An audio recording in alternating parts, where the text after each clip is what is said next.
It is a cool and frosty morning. Well, it's actually up to 40 degrees Fahrenheit right now, but froze pretty good overnight. Thought I'd do a quick review on the new to me Field King grain auger I bought just about 11 months ago now. Yeah, I invested in a nice plastic cover for it. Originally had that plastic hopper covering it up, which worked, but the cover is a little more versatile. I'd say this thing gets a 5-star review.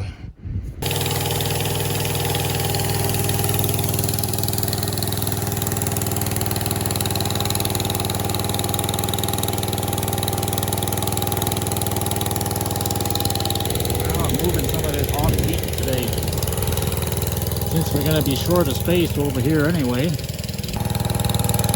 Field King auger is working pretty good. That 16 horse brakes doesn't seem to even notice it's working.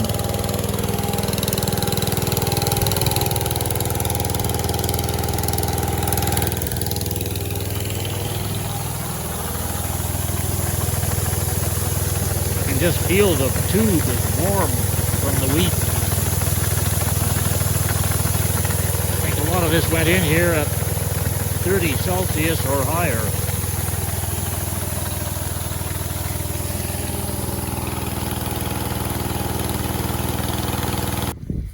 Initially, we did have a little bit of carburetor problems on it.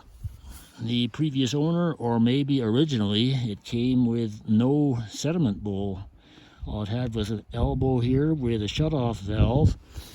And you could actually see the dirt and sediment in the clear plastic fuel line. So the carburetor was having a few issues there, and we messed around with that a bit.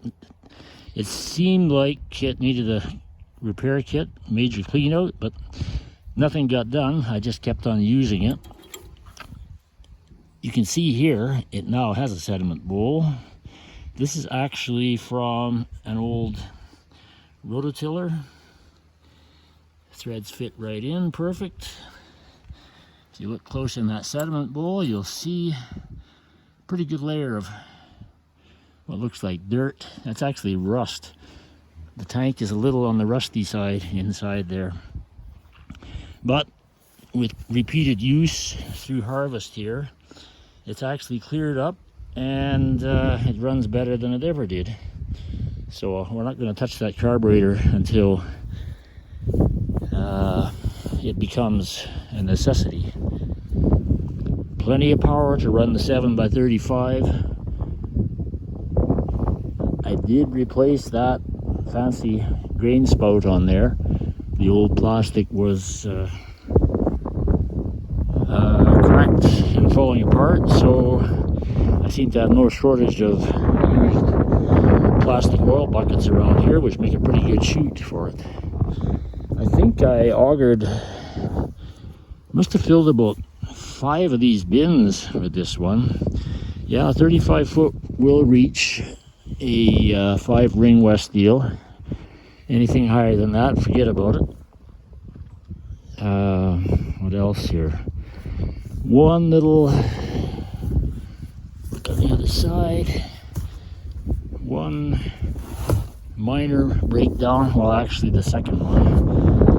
This bolt sheared off at some point. I wasn't running it at the time, but that bolt had to be replaced. As you can tell, there's a whole lot of slack in there between the shaft and this drive collar, but anyway, nothing major. Keep a supply of bolts on hand.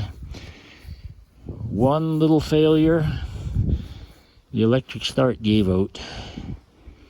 The push button here, when you push the button, all you get is a spark in the back there. Now, I haven't really investigated it too close.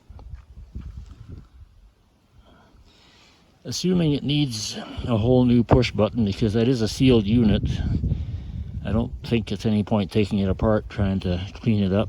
I do have a new old stock similar type from a GM vehicle of some sort, which might work with a little adaptation, or go through Briggs & Stratton and buy the original factory equipment.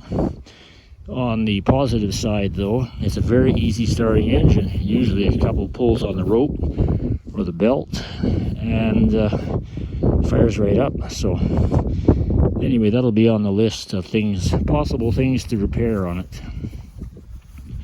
Other than that, its lighting's all shined up. Yeah, good review. So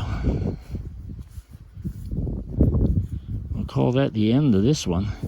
I got work to do. It's finally getting to be a decent day for cleaning up a combine, and I got 2 of them to clean up. One's not even home yet.